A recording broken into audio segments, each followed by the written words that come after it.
Assalamu alaikum students. Today we are going to read chapter number 18, The Game is Up. Location is a building by the River Thames.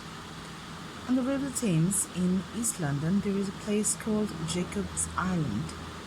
Here the buildings are the poorest on the Jacob's Island. Here the buildings are the poorest on the river. They have no roofs, there is no glass in the windows, and the walls are falling down. The only people living there are those who need a place to hide. In one of these houses, three men were sitting in gloomy silence. They were Toby Crackit and two other robbers. When was Fagin arrested? Crackit asked the first robber. This afternoon. What's happened to young Charlie Bates? He'll be here soon, the robber replied. There's nowhere else to go. They have arrested everyone from the three cripples. At that moment, a knocking was heard below. Toby Crackit went down and came back with a man. The lower part of his face was hidden in a handkerchief, and another was tied over his head. He pulled him off.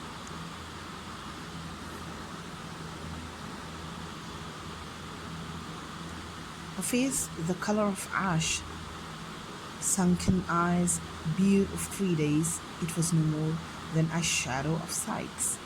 He pulled up a chair and sat down. No one said anything. Tonight's paper says that Fagin has been caught, Sykes said at last.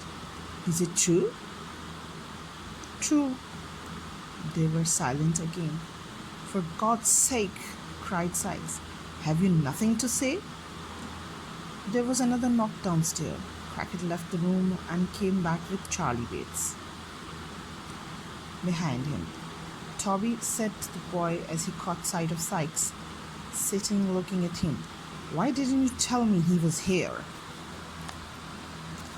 Charlie, said Sykes, getting up and stepping forward. Don't come near me, answered the boy. You monster. Gradually Sykes' eyes sank to the ground. Listen, you three, cried the boy, becoming more and more excited as he spoke. I am not afraid of him. If they come here after him, I will give him up. He may kill me if he likes, or he dares. But if I'm here, I will give him up. I'd give him up. If he were to be boiled alive. Murder? Help! Pouring out these cries, the boy threw himself at Sykes. In all his energy, he knocked Sykes to the ground.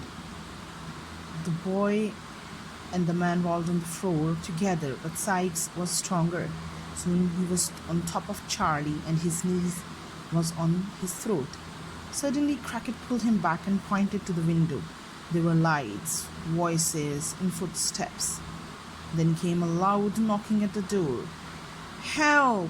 Cried Charlie. He's here! Break down the door! In the king's name! Cried voices outside. Heavy blows hit the door of the house. Sykes pushed Charlie into a small room and locked him inside. Is the downstairs door locked too? Sykes asked. Double locked and chained, replied Crackit. How strong is the door? Lined with metal. Do your worst, cried the desperate Sykes, throwing open the window and waving his fist at the crowd that had gathered below. You won't get me. The crowd yelled louder and louder. Some shouted to those who were near to set the house on fire. Others roared to the police officers to shoot him dead. Some called for the ladders, some for heavy hammers. Some ran with the torches and looking for the murderer. All waved their fists angrily.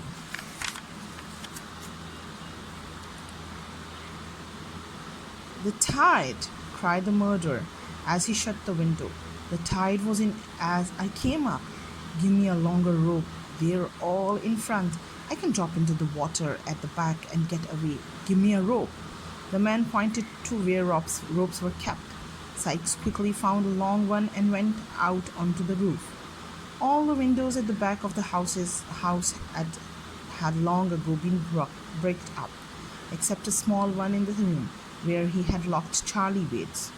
Charlie had called to the crowd to guard the back, so when Sykes appeared, someone saw him and shouted, and the crowd all ran back. Sykes crept over the roof and looked down over the edge, but the tide had gone out and there was only mud. The crowd fell silent, watching what he was doing. Then they realized that he could do nothing and raised a loud cry. At this moment, the word passed through the crowd that the door had been forced at last, and they all ran round to the front of the house. Sykes had tried to stay hidden, afraid of the crowd's anger, but seeing them disappear, he jumped up, determined to take one last chance by jumping into the sea of mud. He put his feet against the chimney and tied one end of the rope around it.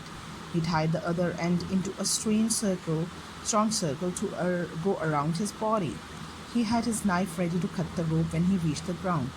He put the loop of rope over his head and was about to place it round his body when he slipped and lost his balance. Was it the cry of someone shouting, or thought of Nancy's dead eye? He threw his arms up to try to catch the rope, but it was too late. The rope tightened around his neck, and he fell over the edge of roof. Down, down he fell. Then his body stopped. There was a terrible shaking of his whole being, and then he hung lifeless.